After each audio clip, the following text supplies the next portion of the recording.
Where you are in the world today. Thanks for joining our Tuesday live stream, which is focused on digital transformation. My name is Eric Kimberling. I'm the CEO of Third Stage Consulting. We're an independent consulting firm that helps clients throughout the world reach their third stage of digital transformation success. And this is our weekly live stream that we cover every Tuesday to talk about things related to digital transformation. And today's topic is going to be why digital transformations fail. And we're going to get an attorney's perspective on why they fail, and more importantly, what you can do to avoid failure in digital transformation and what you can do to mitigate risk contractually and from other legal angles as well. So I'm going to introduce our guest in just a moment, but in the meantime, just a couple logistical things. We are streaming live to YouTube, LinkedIn, Facebook, and Twitter. So any comments you have on any of those platforms, whichever one you're on today, I encourage you to please drop those questions in the chat here today. We're actually going to use this interview as part of our Transformation Ground Control podcast, which gets released every Wednesday. So a week from tomorrow, next Wednesday, this interview that you're a part of here today will become part of the edited final product of next week's Transformation Ground Control podcast. So thank you for being here for that. And we encourage any questions or comments you have along the way, because that makes the conversation a lot more interesting for sure. And in fact, in the meantime, if you wouldn't mind just dropping in the chat where in the world you're joining from today, I'd love to see where you're joining from today. And if you could just put the city and country you're in, that'll give us a perspective or an understanding of where you are today. So as we get into the discussion here today, I'm going to introduce our guest in just a moment, but just to set the context here today, digital transformations, unfortunately, still have a fairly high failure rate. And in fact, one of the predictions I have in a video that I'm publishing later this week is that digital transformation failures are going to continue increasing in 2023 and beyond. And we're going to talk about some of these threads here throughout the conversation today. But with the high failure rate of digital transformations, one of the questions that we often get as consultants is what can we do to mitigate risk? How can we protect ourselves? How can we avoid failure? And that's exactly what we want to talk about here today with Marcus. So speaking of Marcus, I suppose I should introduce him so we all know who you are, Marcus. But Marcus, thank you for being here today. Yeah, no, absolutely. I'm excited to be here and to talk to you again. Absolutely. You've been on our podcast in the past. I think this is probably the third time maybe that you've been on. So really appreciate you being on here. And you've also presented it in our online events and in-person events in the past. So really appreciate collaborating with you again. So I guess just to start, maybe tell us a little bit about your background. Who are you? What do you do? What does your law firm do? All that good stuff. Yeah, well, I've got kind of a unique path to being an attorney in that, I started out in-house as an attorney in a couple of large software companies, really representing those software companies in two primary areas. One was negotiating software-related agreements, integration agreements, statements of work, change orders, software licensing, of course, and then managing and defending them from litigation.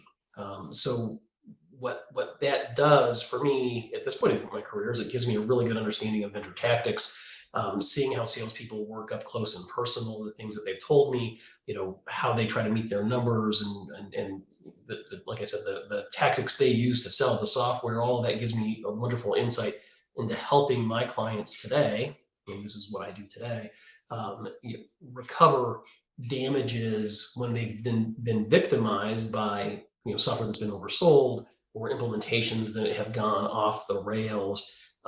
That's my primary practice area. I'm broadly a general or an intellectual property attorney, but within that, is this area of drafting, negotiating these software agreements and litigating software failures when they occur. I work for a large kind of general practice law firm called Taft, Stettinius and Hollister in Chicago, with offices all over the country. And we do just about everything you could need from a legal perspective. But my focus is really technology-related work, and with a subspecialty in ERP software. Great. Yeah, that's how you and I met, just being in relatively small industry in the technology space, and having similar clients or doing similar types of work, although you're an attorney and I'm not. But both being involved in digital transformations is how we cross paths. So I guess just to start, this is a really broad question that we could spend the full hour just on this one question, but maybe you could give us a flyover to start. But why is it in general that I mean, well, first of all, let me back up. I made the comment early at the beginning of the conversation that one of my predictions for 2023 is that digital transformations will continue to increase, and I have my own hypothesis for why that is. But I guess first of all, would you agree with that statement, and maybe we can build off that depending on how you answer that. Yeah, I do. I think they're going to continue to increase markedly in the next few years. And I think there's a variety of reasons that I see in my practice. One of the big ones that I'm seeing now is with the pandemic, there seems to have been kind of a rush to get these integrations moving. And I'm not so sure that either the customer or the vendor conducted the necessary due diligence to go down that path. Okay, people were worried. Let's sell the software. Let's acquire the technology. Let's integrate it in a timely manner. We don't know what's going to happen, and I think the pandemic in particular has created just a number of challenges to successful implementations. And as you are full aware, I mean, software implementations have a very high failure rate. There's a litany of problems that go hand in hand with them. And I think the pandemic, certainly from my perspective and what I see in my practice, just accelerated those and amplified the issues. And we can get into what those specific issues are. But I think certainly, the pandemic impacted the implementations and integrations, and then really impacted negatively the due diligence process, particularly the review and selection, and then the subsequent negotiation of the contracts that govern that relationship. Is it just that organizations during the pandemic they had so much on their plate, they were so rushed, there was so much happening in the world at that moment that they're sort of rushing through it, or is there more to it than that? Well, I think there's more to it than that. I think that's a simplistic way to say it. And really, when you look at more of the nuance, which is what we do in these lawsuits, it's really a failure to properly manage. In one, I think it's really just a perfect storm of situations. You have vendors that are overselling software, they're underestimating the implementation costs. They're essentially selling the sizzle, right? And there's not a lot of stake there, which they always do. Okay, but here you couple that with primarily remote integrations, with the failure to assign the promised consulting team to the implementation. You've got people in far-flung regions of the earth, India, Mexico, Poland, whatever, trying to do an integration in Denver, and it becomes problematic when pre-pandemic, you have a local team or a semi-local team that's coming in on a regular basis, managing it.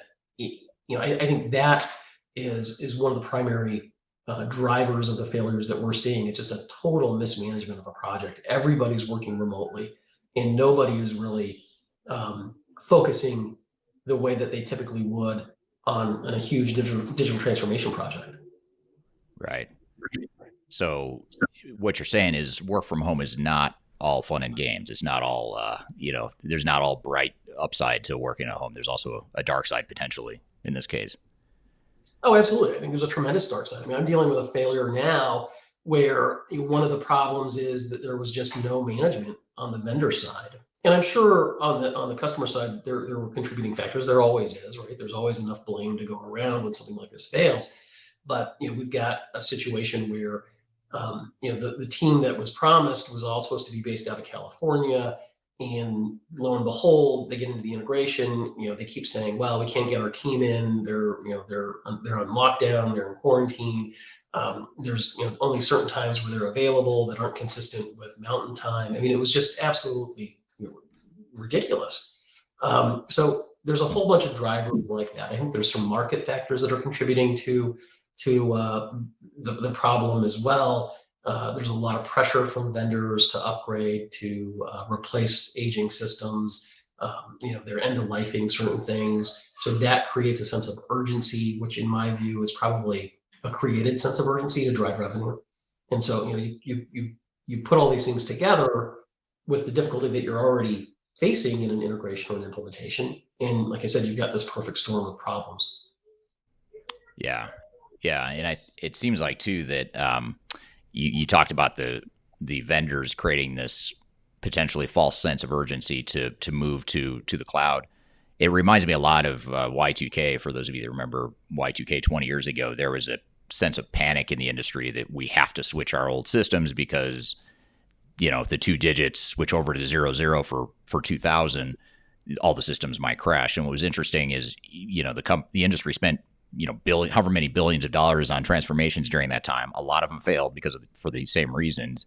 Yet you look back and you wonder, did we really have to do that? Because I don't know of any instances of failure or consequence of not upgrading. And surely there were organizations out there that did not upgrade. So it's to me, it's sort of a similar thing now. We've manufactured this panic in the industry that we have to move to the cloud. If we're not in the cloud, we're dying and we're falling behind. And it's really creating a unhealthy pattern. I would say. Would you agree with that, or how does it affect transformations? Well, absolutely. I mean, I think it's this rush to digitize, and I think there's a comment here in the sidebar, and it asks about what are you seeing more bias in contracting language with this rush to digitize it, sneaky language in contracts, and what I see, and this goes to your point as well, with this rush, or evangelical approach to the cloud.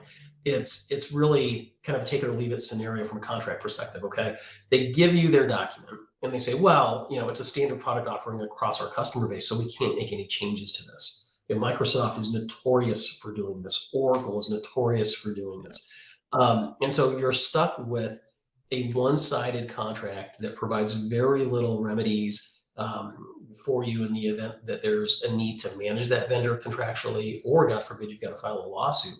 They've mitigated their risk so much and shifted it to you because they refuse to even take into account reasonable requests to modify that contract because it's the cloud, right? And that's just all smoke and mirrors in my view. And that I think is very much going to come home to roost.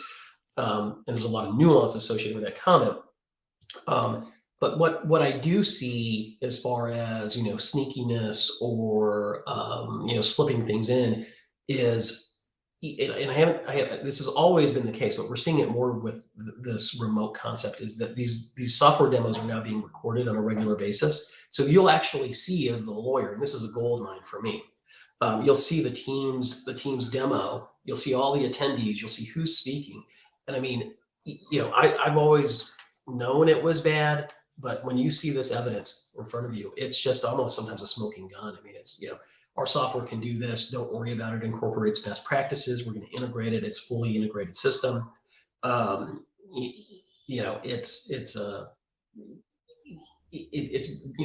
going to take it's going to take into account all of your digital transformation needs, and we're going to be kind of your one-stop shop for technology solutions. And you get questions, oh yeah, what we've shown you is actually in production. It's real. It actually exists. And come to find out, you get into the integration and they're actually building this technology that was supposed to be, out of the box or something. So I'm seeing a lot more misrepresentations than I have before. And I don't know if that's a function of all these things that we've been talking about, or if it's just a function of now having more access to these digital tools that record these things. That's interesting. I that never occurred to me, and I hadn't realized that post-pandemic you're leaving a lot more smoking guns behind, whatever evidence of potential misrepresentation or he said, she said. Now you've got more documentation during the sales cycle. And it seems like a lot of these failures, or at least the litigation that you're involved with, if I understand correctly, a lot of it is stemmed back to or traces back to the sales cycle. So in other words, when I've been an expert witness for you or other attorneys, it seems like, one of the first things you do is you go back to the beginning of the sales cycle, and usually the dominoes are starting to fall at that point.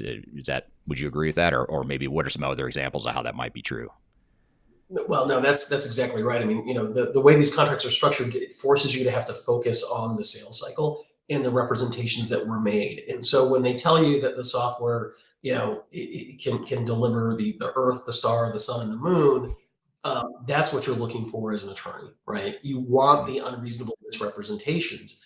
And, how reasonable is it? Well, it's a very interesting and nuanced question, because going back to my software vendor days, people would say, yeah, did I tell them that the software could do that? Absolutely.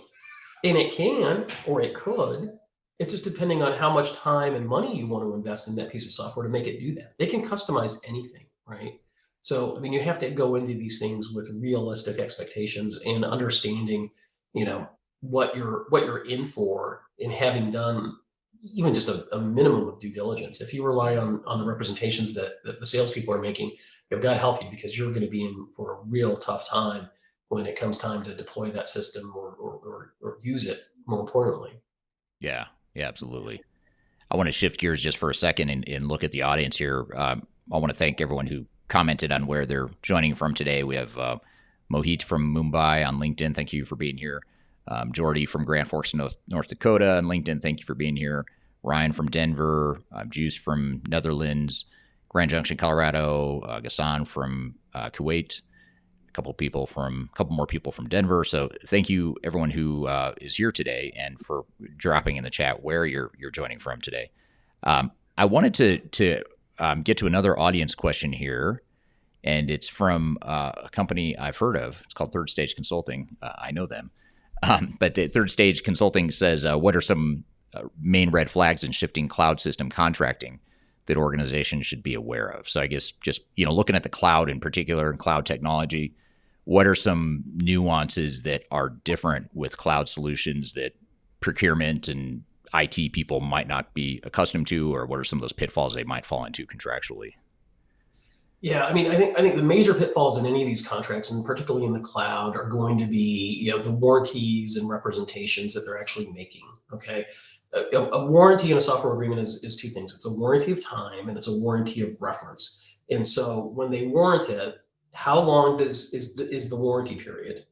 And if it doesn't start until after deployment, after go live, that's problematic. Okay. And if it simply references the documentation, it doesn't reference anything that was told to you, or anything that's tangible that you have seen, that's another red flag. That's a standard vendor tactic, that is certainly prevalent in the cloud. It was prevalent in the on-premise environment as well. Um, so the warranty doesn't amount to much, right? You also want to be aware of what the limitations of liability are.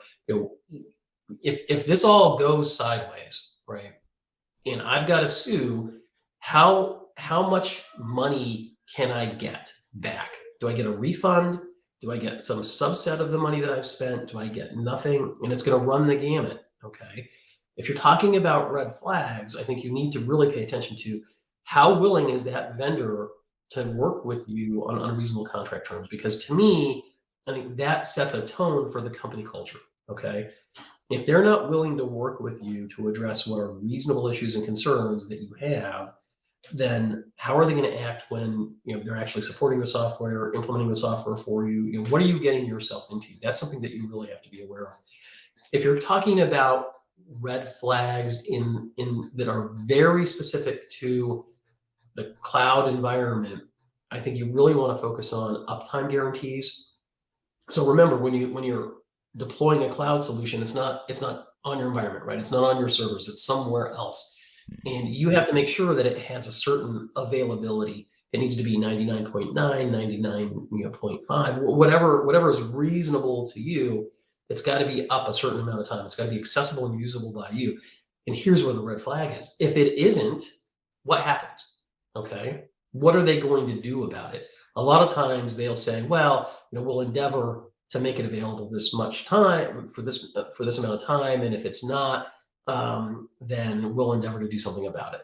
That's a red flag, right? Mm-hmm. You want them to either, well, you want them to fix the issue.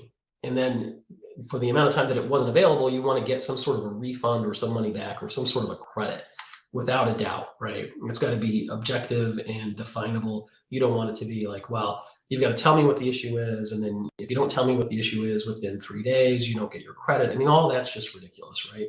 I don't want to get into the total nuances of it, because there's a ton of red flags, and we could have probably 3 or 4, conversations like this about it.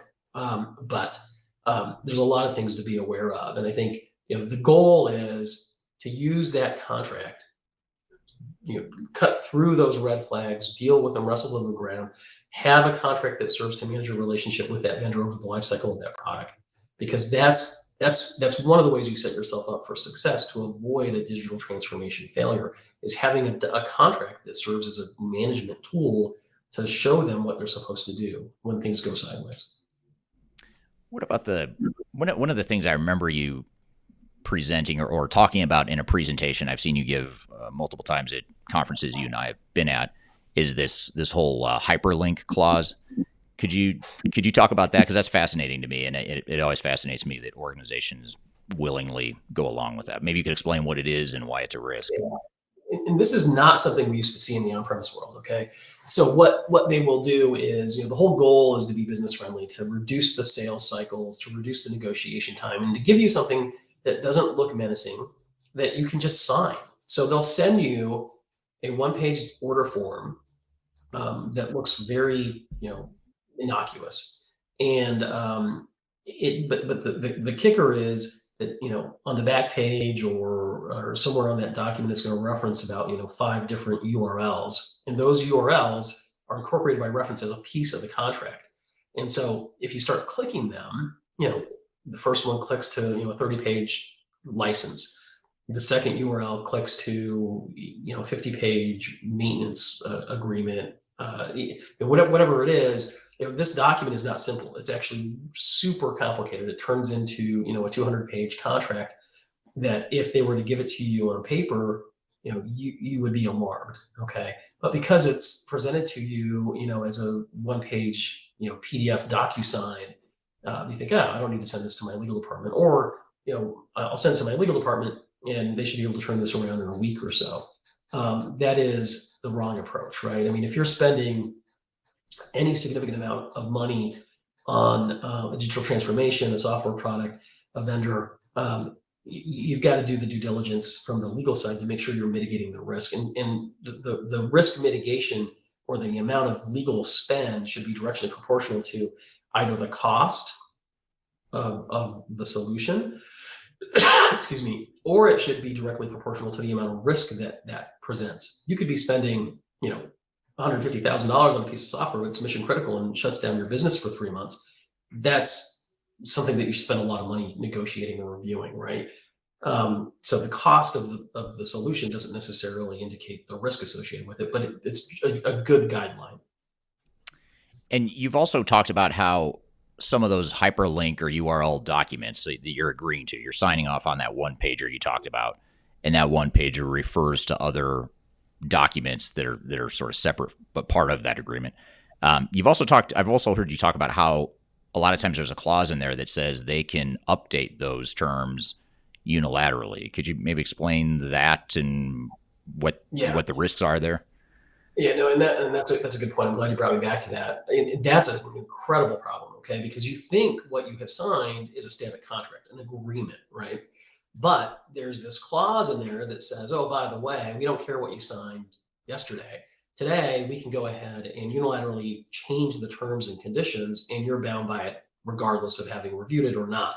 That's clearly a bad situation to be in, right? Now, where there's some level of reasonableness is associated with that is that they've got a dynamic product that is being upgraded and updated and being pushed to their customer base. And so there's going to be different pieces of functionality that are going to have, different governing terms and conditions that they're going to want to put in place. That's one thing, but it's never set up that way. It's always set up as, oh, we can change anything we want at any time, and it's done that way on purpose. That's a big problem. And that's essentially signing a contract that the other side can modify at any time without your input, and that's a no-go. Yeah, that seems extremely risky and open ended at best. Yeah. What can organizations do, or let me back up? Have you seen organizations, especially maybe smaller, mid-sized organizations, that just don't have the leverage or the sophistication, the in-house legal counsel? Can they realistically change or negotiate with a Microsoft or an Oracle or any other big software vendor that might sort of impose their will contractually like that, or what have you seen there? You can, but I think for organizations like that are spending, not an incredible amount of money, you just don't have the leverage. And I think the value in having a legal review is understanding the risk that's presented by the contract, picking and choosing what you're going to focus on. So I think if you're dealing with a Microsoft or an Oracle and you're spending $300,000, which is not a lot of money, you're going to have to prioritize, a list of 10 things that you want changed, and then just identify which ones, which of those are the most important, and really push for those so that you've got some understanding of kind of where you're at from a risk perspective. And I think you're not going to have a lot of leverage.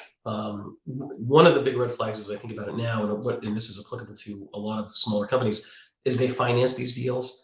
And if there's a way that you don't have to do that, I would implore you not to do that, because it really creates situations down the road when you're trying to get out of that contract, and it just diminishes your leverage because they have acceleration clauses. And so, if you decide the software doesn't work, you don't want to pay for it, then everything becomes due and owing, immediately upon 30 days of non-payment, and they send you to collections, and you've got it's a more complicated scenario than it needs to be.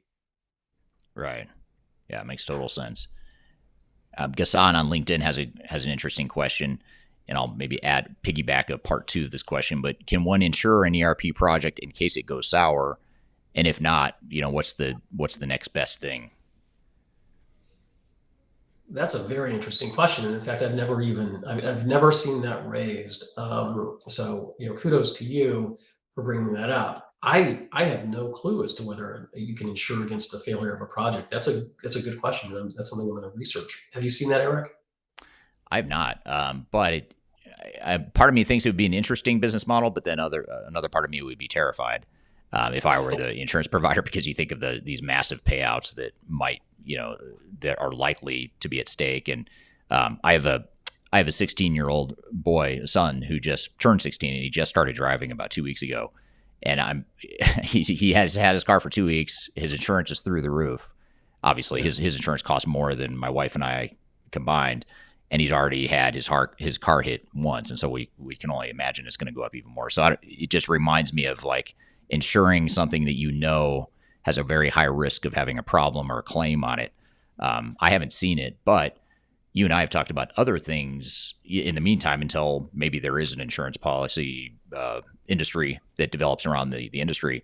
In the meantime, there's other ways, though, that maybe you're not insuring per se through an insurance policy, but there's other ways you can insure and mitigate risk. What are some of those things that you've seen?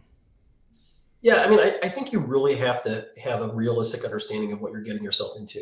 Okay. And you have to understand what success is and why you're implementing this technology.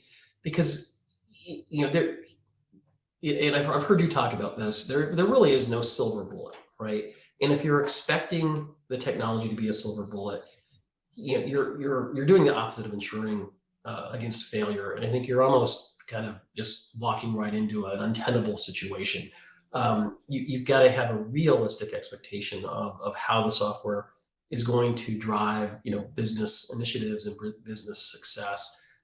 Because if you don't have that, you're going to spend a tremendous amount of money, and those vendors are going to take it from you very happily, very willingly, to get you to a point where you've got all this latest and greatest technology that's not even appropriate for your business, and it doesn't even help you.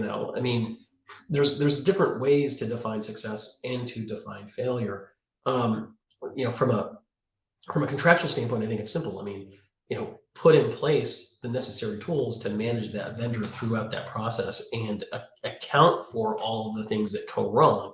Now, you're not always going to be in that position, but if you're dealing with a reasonable vendor, they're going to take into consideration a good chunk of your issues and concerns. And so I think that's from a legal perspective, that's certainly one of the ways to do it. Yeah, and in sort of a follow-on question that Gassan also asked on LinkedIn is he's making a comment here, but I'm curious to see what you think or what your reaction is, Marcus. But he says, on the next ERP project, I will schedule 3 months for contract reviews and negotiations and 2 months for implementation. 2 months seems a little aggressive on the implementation side, but I think his point here is that he might spend more time than you might otherwise think on the negotiation and contract review part of it.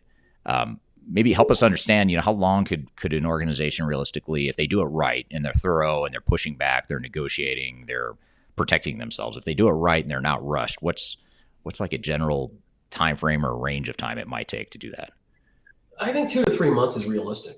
And it depends on the nature of the agreements and what's going on. I mean, if you've got multiple documents and things like that, you're going to be at the higher end of that estimate. And if you only have one, you're going to be at the lower end. But, you know, the attorney needs time to really go through these things, have an understanding of what the technology is, what risk it presents to the business, how the business intends to use it, and then understand what functionality is mission critical, and to make sure that that functionality is represented appropriately in the contract. And it's very basic things that nobody even thinks about. I mean, you say you're buying, SAP S4 HANA or whatever. Well, what does that mean? What are you actually buying, right? I mean, is there a list of functionality that's identified in the order form or the schedule? Which of that functionality is important to you, without which you would not have gone forward with signing the contract or buying the software? Things like that are just fundamental that need to be spelled out. And I think you've got to take the necessary time to be able to get into the granularity of it. I don't think you want to negotiate for the sake of negotiating.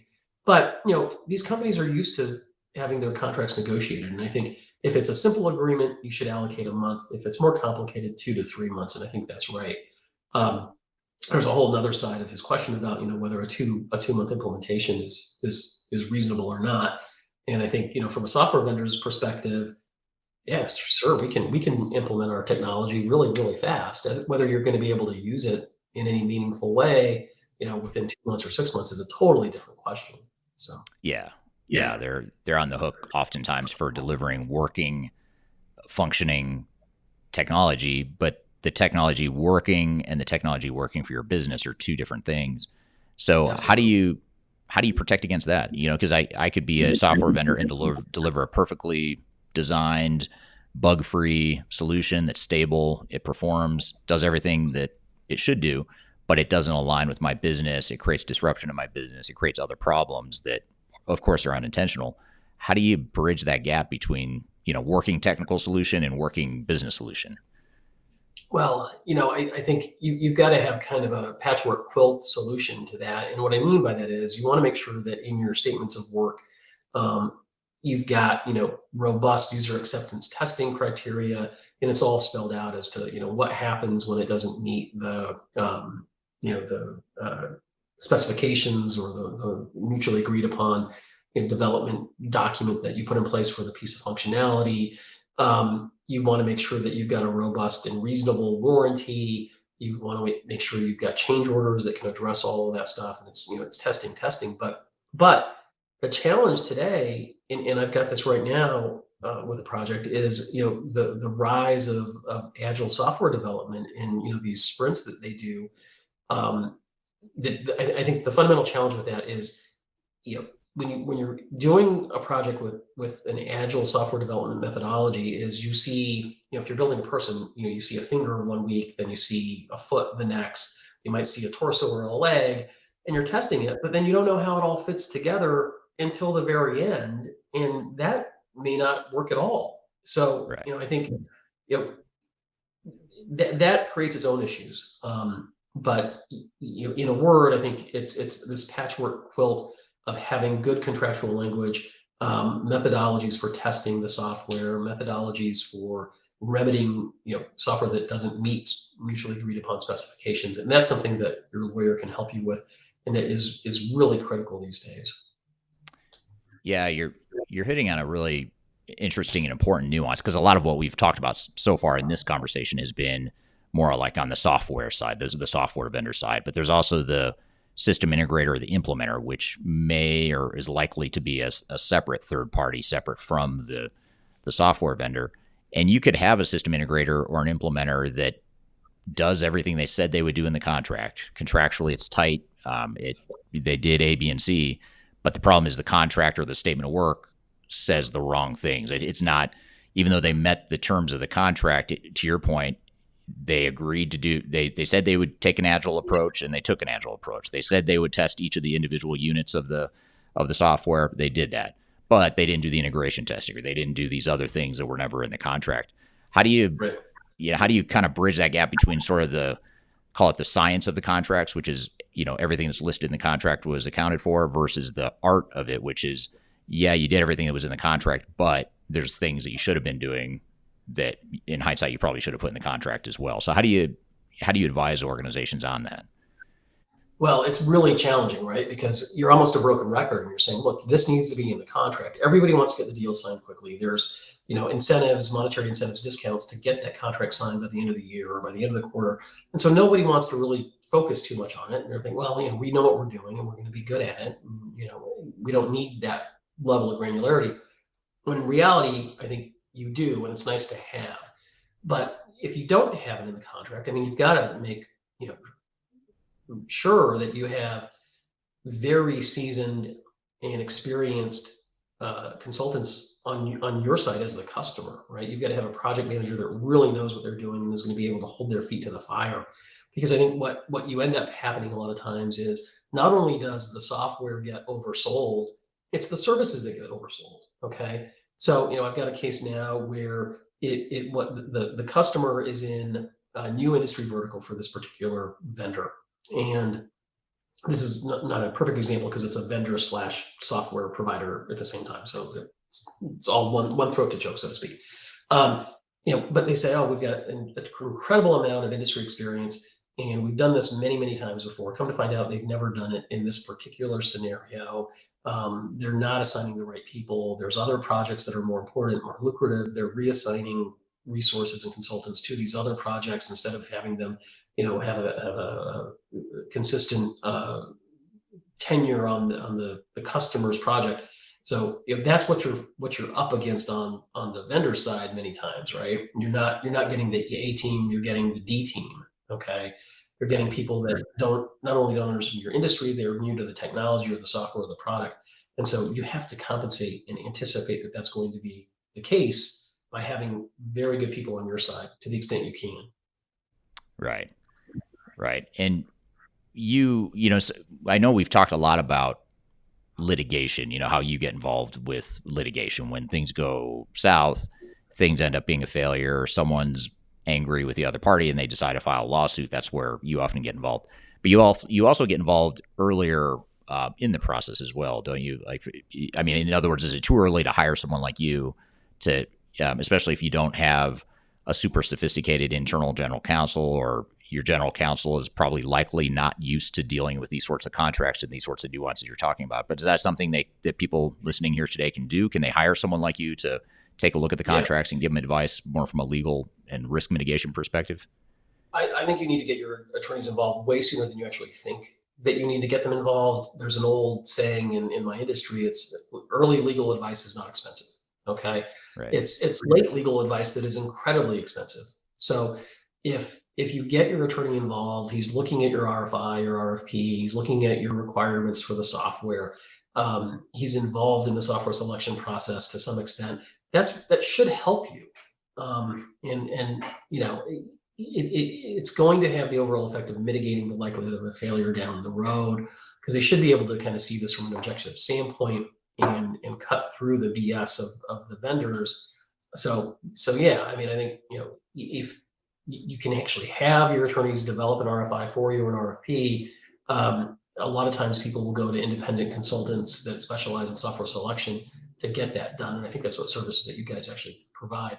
And I think Yeah. that's a tremendous way to go, because now you're really laying it all out and insuring yourself to some extent against a software failure. Yeah. And I think what you're saying is especially true, again, if you don't have internal general counsel that has done this a million times and negotiated this a million times, seen all the pitfalls, seen the lawsuits, seen the failures. You need someone that's sort of been through that. And there's something to be said for, someone like you or I, where we end up seeing these failures up close and personal, and we have to deconstruct or reconstruct the train wreck and understand the forensic evidence of why it happened, how it happened. There's so much you learn in that process that's far different, in my opinion, than just stubbing your toe along the way, which we all do. But Yeah. seeing these massive failures, there's so many lessons from that. I mean, what are, other than what you've already talked about, are there other big lessons from some of the litigation you've been involved with, or maybe some most common themes that you see in terms of the root cause of why the projects failed? I know you mentioned like unrealistic expectations, for example, but what other ones might you think of? Yeah, well, I mean, to some extent, it kind of goes hand in hand with unreasonable expectations. But I think it's vendors overselling the software, right? Grossly underestimating the cost and time involved in connection with getting that software to go live. Going live, but not doing it in a reasoned and thought out way, so that when you actually are live on the software, it's actually something that you can utilize. I think failure to test the software sufficiently is another issue, which we kind of touched on. Something that we didn't touch on is inadequate user training. I mean, you go live, or you're about to go live on the software, and no one's trained in it. I mean, that's a problem too. The failure to properly integrate that software with other tools that you're using. Having non-programmatic solutions or post-it note solutions all over your computer to try to get this thing to integrate. That's not something that's good, clearly. And then I think trying to ensure against inadequate vendor resources. I mean, those are the big things that we see on a very consistent basis. I think that was a list of 7 or 8 things off the top of my head that are consistent problems, right? And I go back to this concept, and it's something that I think I've heard you say before. I say it on a pretty regular basis. If it's going to fail, it's not really a failure of the technology, right? And the standard vendor defenses is, look, you know what? We've been around for 30 years. We've implemented our software in hundreds of thousands of locations around the world, and we have hundreds of thousands of customers that use the software in the same industry for the same thing that you're using it for. So clearly, the software works, okay? And that's probably true, all right? Now, does it work in a way that's good for you? No. But why is that? Well, it wasn't a failure of the technology. It was a failure of the process.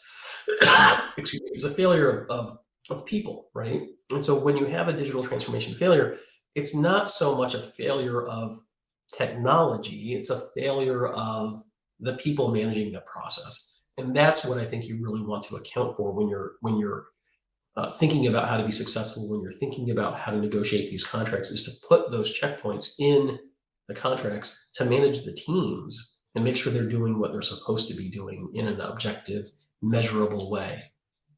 Right. Yeah, that's great advice.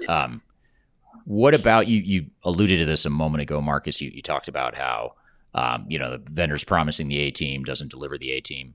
So Sam Graham over on LinkedIn asked the question of, to what extent is part of the problem of getting the D team that the customer was too aggressive in price negotiation? So in other words, is it possible that you can actually be overly aggressive or focus too much on reducing cost, at least on paper?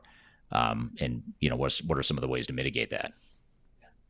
Yeah, I think that's a good point, and I think we do see that happen. I mean, we've seen aggressively priced or unrealistically priced projects, and all of a sudden, the team that you were promised is reassigned to all these other more lucrative projects that the vendor has, and you are left with people that are not very good. Now, whether that was all illusory in the beginning, that's another debate, right? I mean, if you're telling me I'm going to get the A team, how good is your consulting base as a general rule? But I think that could be a symptom of that. But and so I think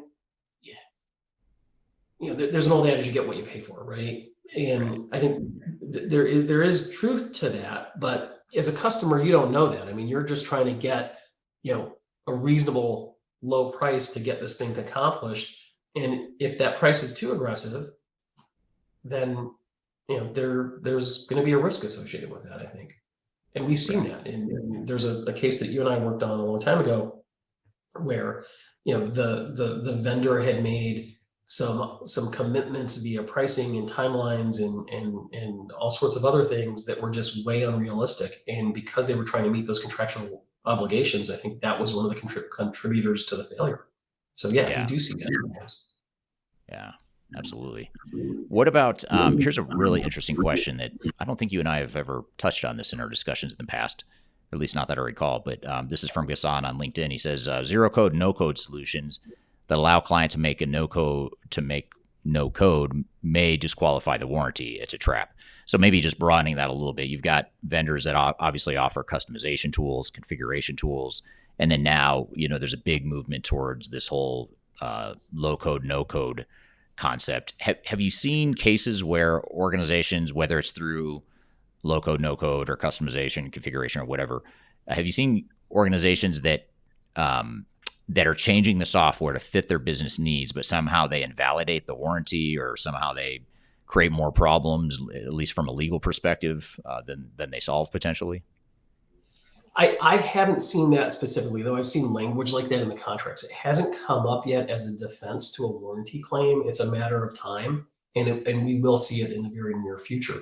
What we will see, though, and it's a similar concept, is where the term of that warranty or the reference, the specifications, the documentation are all manipulated in a way so that the client can't actually take advantage of the warranty obligation in that contract. So, for example, in a case that we have now, the warranty ran from basically when it was put in a production environment. When the software was put into a production environment, the warranty started to run. Okay. But the software failed all these tests in the sandbox, and the vendor said, well, once you put it in a production environment, you're going to be able to test it and it's going to be able to work. So everything got accelerated before it should have been into a production environment. And by the time the client realized that it really wasn't working, the warranty period had already lapsed. So there's a lot of things that they will do to specifically invalidate your ability to make a warranty claim. And this whole no code, code change kind of thing is certainly one of them. And so you've got to be very careful about what you're doing and making sure. That's something an attorney should catch, though. Okay, when they're negotiating that contract, they should be able to say, okay, well, how does this warranty mechanism really work? And if there's something inherent in my ability to utilize the software that invalidates the warranty, that's an attorney problem that you have, in my view. Someone didn't pay enough attention to the contract, because that stuff should not ever happen. Okay. Now, I think it's harder to contract around against blatant just kind of jerry rigging the system on the back end. Because everything's got a warranty term, and if they're going to accelerate that term unreasonable, I'm not sure how you contract around that, but it certainly happens, and it's certainly problematic. Yeah. It's such a fascinating dynamic when you get into these litigation situations where a lot of times it starts out with implementing organization that hired the vendor says, you deliver software that doesn't work, it's broken, whatever. There's something wrong with your software. Vendor points the finger back and says, no, you customized the software, you changed it, you made it do something it shouldn't do. And the response to that as well, it's because your software couldn't do what we needed it to do. Vendor says, well, it's because you refuse to change, your people refuse to change and just adapt to our best practices and our technology. So it ends up being just a lot of back and forth where, quite honestly, having bid on both sides, there's merit a lot of times to both sides of the argument. But I guess, where do you see, in your experience, where do you see most of that blame lying? Or do you see a pattern where, it's typically a, 70-30 split toward one party or the other? I mean, do you see that at all, or is it pretty evenly split, or what are your thoughts there? Well, we evaluate a lot of cases, and we don't take as many as we evaluate, right? We take a side. We usually will represent customers and not vendors. And early in my career, I was on the vendor side. I've switched to the customer side. And the cases that we don't take are where the contract doesn't provide any value, it doesn't make economic sense, or where it appears that the blame for the implementation, the tipping point from where you could not return to save that project, it was really on the customer side and not on the vendor side. That's not a case that we would take on today. Okay. Right. If we're representing a vendor, sure. But those are not good cases. And you see that. I mean, customers, go through, changes in their business structure. They go through acquisitions, mergers, whatever it is. And, those can tend to take their eye off the ball. Certainly not in every case. And not if it's a solid situation, it doesn't. But there's a variety of issues, right? And there's always enough blame to go around in these kinds of cases. And the key is to evaluate them intelligently and figure out, where the tipping point was. And in cases that we take, the tipping point is almost always on the vendor side or the integrator side or some combination of the people that were responsible for implementing the technology or developing it. Right. Now, what about issuing formal tenders? This is a follow-up again from Ghassan. And thank you for all the great questions, Ghassan, and everyone else that's chiming in here. But would issuing formal tenders give the customer more control on contract terms and conditions? I'm not sure what he means by a formal tender. Do you have an understanding of what he's I talking about? I think it means like an RFP process, like you like kind of like the government or public sector, big organizations. A lot of times will put out their own criteria and specifications that vendors need to respond to, and adhere to basically their terms. So they're sort of flipping it around a little bit, saying these are our terms. Tell us, whether or not and how you might adhere to those terms. I think if you have a lot of leverage financially, that process can really help you. Okay. And if you're in an industry that is key and strategic for the vendor, I think that process can really help you. The challenge with that process is that when I was on the vendor side, you get an attorney to respond to the RFP. Okay. And the way I respond to an RFP is in a pretty non-committal way that gives me a lot of wiggle room down the road. So what's the value of it? I'm not really sure sometimes. Okay. If you're dealing with a big software company and they're just responding to respond, I don't know how much it's really going to get you to where you need to be to evaluate that software in a reasoned way. I think what it does do, though, is it insulates you from a claim later that vendor didn't understand what your business requirements were, or that vendor doesn't understand what was critical to your business and what the software had to do. So they should have been able to allow for gaps in functionality and tell you that they were there. So that's a value right there. So I guess, in a roundabout way to answer the question, yeah, I do think there's value in it. Okay. And certainly from an internal standpoint, from the customer, there's a tremendous amount of value because you're identifying then what your software needs are, what you want that software to do, what's critical, what's a minimally viable product versus what is, your dream product to have, and where you're going to fall in that continuum, and what can be minimally acceptable to you. So I think the value is not so much in vendor control, but it's in understanding what your requirements and needs are and giving you the ability to determine, what's successful for you from both the software selection standpoint and then ultimately an implementation or integration standpoint. Right. And I have one more question I'm going to ask, but before I do that, I want to ask one more question that just came in from the audience, and this is from Clifford Martin, who is actually the head of our Third Stage Consulting Africa office based in South Africa. But he has a question here of, are project failures not often a matter of unreasonable expectations, which we did talk about that earlier, about how unreasonable expectations are often the root cause of these sorts of challenges. But then he goes on to say, at the end of the day, the client executive is accountable for success, but he or she gets suckered into believing the system integrator marketing hype. Does the client therefore really have a case if, and I need to hide it to be able to read the rest, does the client therefore really have a case if they themselves have outsourced accountability for success? So I guess it's sort of like that outsourced mentality. And we see that as oftentimes on the plaintiff side, the company that's implementing the implementing organization, they're suing a vendor or system integrator. Oftentimes what they'll say is, hey, we trusted you. You told us that you were the experts. You knew how to do this. You could get it done in X amount of time. I took, for lack of a better word, more of a hands-off approach. I delegated, outsourced to you, Mr. or Mrs. Vendor. So how does that blame end up lying then in that case? If can I take a sort of a my hands are clean approach by outsourcing it to an SI and have them hold the accountability, or how much am I still responsible for? I think ultimately you're still responsible for it, right? I mean, I think you can certainly do that, but in today's environment with the history of ERP failures, I think that is not a reasonable position to take, certainly in a lawsuit. If you're going to say, okay, well, I'm just going to trust the vendor, I'm going to trust their representations, I'm going to trust that they told me this is out of the box solution that can be implemented within 3 months at a cost of X, and it's the silver bullet that's going to solve all my technology needs. It becomes very difficult to defend that position in court. Okay, so I think for certain allegations in a lawsuit, you have to have reasonable reliance on their representations to even have a case. Okay, so if you were unreasonably relying on everything that they said and you outsourced everything, it's not going to do you any favors in the courtroom, because you will have been deemed to be an unreasonable business person implementing, a mission critical system and not even paying attention to it. So, that's not going to go in a good way for you.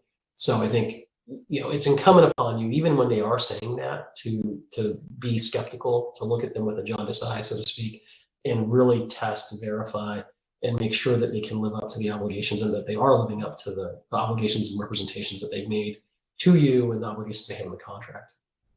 Right. Yeah. Makes total sense. So in other words, you can't just totally outsource responsibility because you're not the expert. I mean, I know that it's not reasonable to think that a CIO or a CFO, CEO, whoever, it's not reasonable to think that they're going to be an expert in these sorts of implementations, but they still have to have accountability and they still have to have a pretty close eye on what's happening and what's tracking, and not just push it off to the vendors. And the problem, I think, is, system integrators, it's in the system integrator's best interest for you to outsource responsibility, at least in the short term, because they can staff up the project more, they can take on more of the heavy lifting, when in reality, organizations, in my opinion, don't take enough responsibility for building internal competencies along the way to ensure that they are, accountable and own the project longer term. I mean, point of fact, you have to own the project, right? I mean, if you've got the system integrator owning the project, I mean, you've got the fox guarding the chicken coop, and that's an untenable situation, right? I mean, they're just going to be printing money and taking time and giving you all these pieces of customization and functionality that maybe you don't even need. That's just not the way to go. And it's interestingly enough, most of the project managers that I have dealt with, being in the industry, you develop friendships with people and you get to know them pretty well. A lot of the project managers that I know don't have technology backgrounds. It's business. They're project managers. It's business process management, essentially. Right. Yeah, absolutely. And Clifford followed up with a comment that, or sort of a question, but I'll turn it into a comment in the interest of time here. But surely any litigation by a client must be based on the premise that the client took reasonable steps to ensure executive oversight, for example, or in other words, an internal PMO. And that's a role that we oftentimes will fill as will be an extension of our client's PMO. Client took reasonable steps to hire someone like through a stage that's neutral and agnostic that could help them manage the project and represent the client's best interest rather than the software vendors. And I think taking a step like that can help mitigate some of that risk. But I guess maybe just to broaden that question a little bit, which is a great comment, Clifford. Thank you for that. And actually segues into my last question for you, Marcus, which is what closing advice, as we wrap up the conversation here, what closing advice would you give to an organization that's about to start a transformation in order to identify and mitigate some of these risks that we've talked about here today? Yeah, really, I think it's three things. One, be skeptical. Okay, don't believe everything that the vendors are telling you.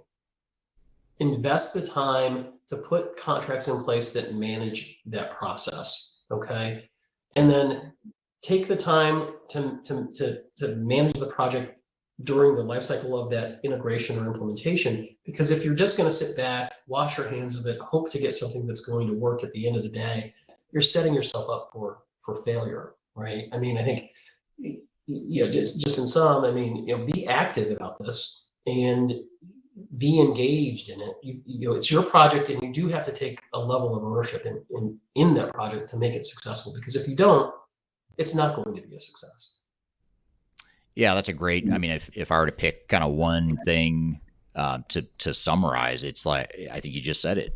Take ownership of your project, and it's too tempting to trust to a fault, software vendors and system integrators, and trust that they know what they're doing and they know what's best for your business. But the reality is, only you know what's best for your business, and you've got to call audibles. You've got to pivot along the way. You have to, and if you're not, something's wrong. I mean, you just know outside third party is going to get it right from the start and be totally on track and aligned with what your needs are. You have to roll up your sleeves and get your hands dirty in the process. And I think a lot of executives don't want to or don't feel confident enough to. And that's where, for the shameless plug here, that's where people like you and I can help, is to give them that confidence and the advice that'll help them do that. Yeah. Roll up your sleeves and get dirty and get involved. Yeah, absolutely. Well, I want to thank you very much, Marcus. It's a pleasure as always, and time flies with you as always. And we could easily spend a lot more time on this, but in the interest of time, I want to thank you for your time today, and thank you for being here, and thank you to the audience here for the great questions and commentary here. How can people find you, learn more about you, contact you? What's the best way to do that? Yeah, I mean, look, I'm relatively easily to find. You can contact me via my website, taftlaw.com. I'm on LinkedIn, Marcus Harris one, I think it is, with a number one. You can find me on Twitter, uh, TikTok, and even Instagram these days. So just put my name into Google, and I should be first two or three search results. I'm happy to talk to you guys about any of this stuff, and certainly happy to help you if you're going down the road. Just to get a sense and get a lay of the land and point in the right direction is really important. So great. Perfect. Well, thank you so much for being here. Really appreciate it. And thank you again to the audience for being here. This live stream or this discussion will be part of our Transformation Ground Control podcast that'll be released next week on a week from tomorrow, on next Wednesday. So be sure to check that out. It's something that streams on every Wednesday to YouTube, LinkedIn, Facebook, and Twitter. But you can also find the podcast on all the audio podcast platforms as well, including Apple, Spotify, Google, and Amazon, among others. So be sure to subscribe to the podcast there, and you'll get access to this edited version along with other content to build on what we talked about here today when that is released next week. So we'll see you next Tuesday. We do these live streams as part of the podcast production every Tuesday at the same time, same place. So be sure to check us out there. Thank you, everyone, again for being here. Have a great week, and we'll look forward to seeing you all soon. Thank you. Bye-bye. Yeah, thanks.